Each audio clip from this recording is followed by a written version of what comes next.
Absolutely.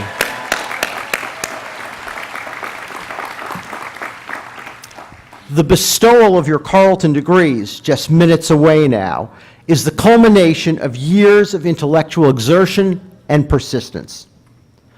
Certain that our talented faculty have done their job well, I know that we've shaken your fondest assumptions time and again and led you into new scholarly terrain.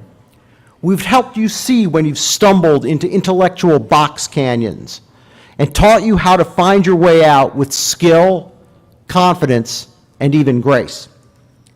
It may seem that the course you've taken to graduation had more twists, turns, sandbars, and reefs than the Mississippi River, but now you've arrived at your point of debarkation, your own St. Louis or St. Paul, so to speak. Or is it your point of embarkation on a next journey? Because as every caricature of a hackneyed and vapid graduation speech asserts, receiving your degree is but the first step of the exciting career and life that lie ahead.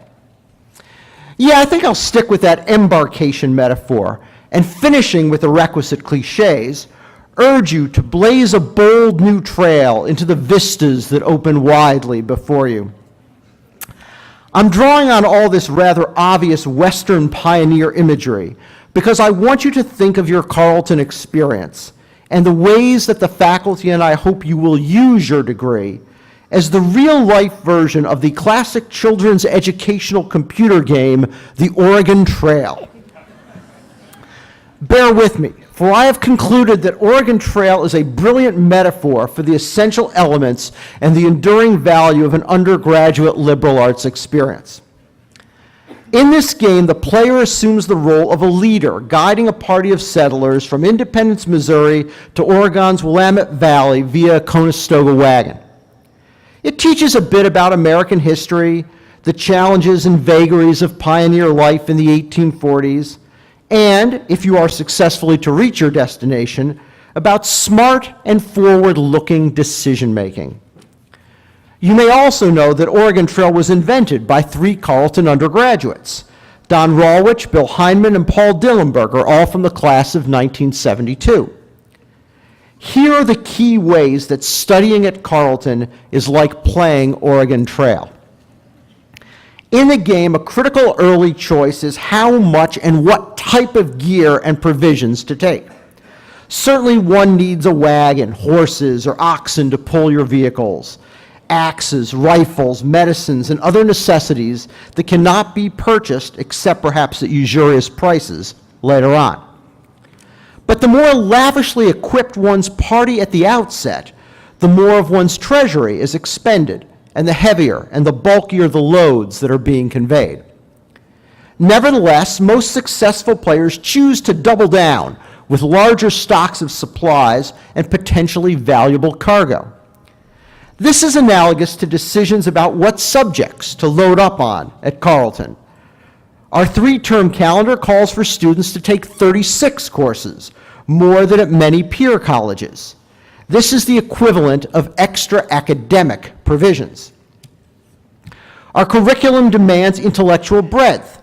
Think of our quantitative reasoning, arts practice, language, and other requirements as the additional quinine and ammunition and spare wagon axles the settlers take on in Missouri, only to realize later how essential they would be. And finally, like helpful and wise trail outfitters, your advisors urged you to take courses across a wide range of topics and gain new perspectives whose values will also be revealed in unanticipated times and ways. So you're admirably prepared to set forth. A second set of key decisions in Oregon Trail involve timing, when to depart and how fast to push west. If you leave too early, crossing a semi-frozen river can be a prelude to disaster. If you start out too late or proceed too slowly, you may end up stranded in the Rockies or the Cascades, facing starvation as the winter arrives.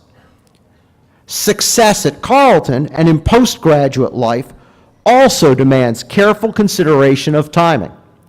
You've had to learn how to pace yourself over the course of a 10-week term and across the academic year, where our winter term may have left you feeling a little bit like you're in the Donner Party at times. You've had to determine the optimal moment to push ahead aggressively with papers and projects, whether to study off campus, and how to balance commitments in different classes. You must draw on these same skills to navigate the shoals of pressing deadlines and to set priorities in your professional lives, not unlike taking the calculated risk in the game to caulk up your wagon and ford the Upper Platte. Success in Oregon Trail requires the broad perspective I mentioned earlier, to choose wisely among different routes across the prairies and mountains. That's your general education. And also the specific knowledge, this is your major, necessary to make a series of choices about whether to barter at trading posts and on what terms, how to treat illnesses, how to interact with Native American communities you encounter, and how to respond to the inevitable crises our alums programmed into the game. Every day of the trip, players must decide whether to take the time to hunt, fish, and gather edible plants. The trade-off, of course, is between pushing for the final destination and seeking more robust sustenance. There's an obvious analogy here to making the time at Carleton to benefit from involvement in sports teams, clubs, campus causes, and volunteer service. For many of you, such co-curricular activities have immeasurably enriched your classroom learning. And just like the wagon master is responsible for an entire party of pioneers, the leadership roles you've assumed at Carleton have taught you responsibility and accountability. This is exactly how Carleton aspires to instill in its graduates habits of civic engagement and the pursuit of a positive social impact. No party makes it to Oregon without being significantly shaped by the journey. And even in this, the computer game has parallels to a residential college experience.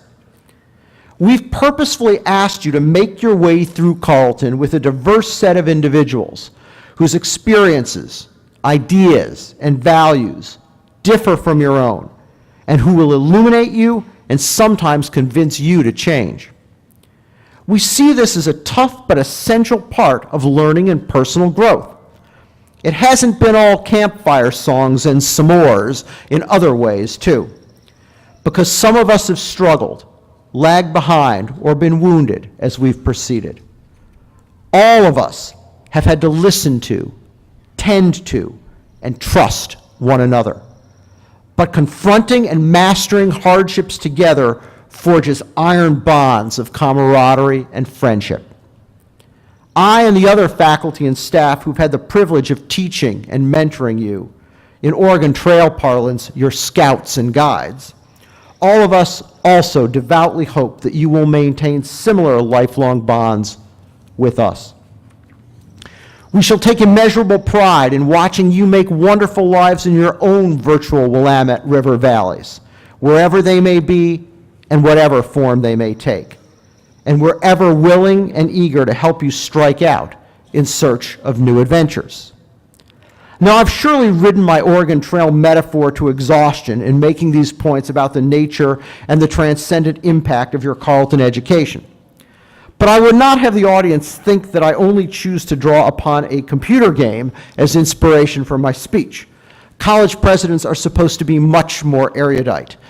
And to that end, I want to close my reading and draw some final observations from Ishmael Reed's poem, Points of View.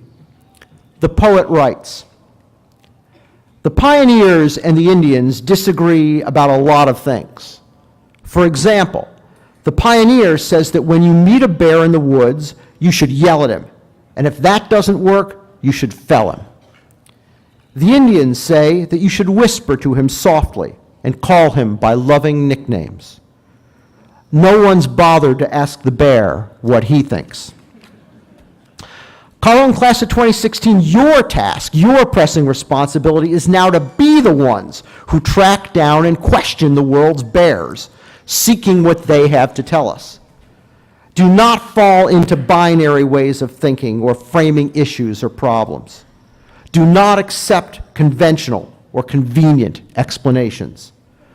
Rather, it is incumbent upon you to use the precious gift of your liberal arts education, to draw upon the skills you have been taught, the knowledge you have acquired, and the habits and qualities of mind you have cultivated here, to seek the most truthful and the most useful answers to significant social and scholarly problems, with the hope of improving our world and our lives. As you do this with integrity and compassion, you will make and keep us all as proud of you as we are today. Thank you.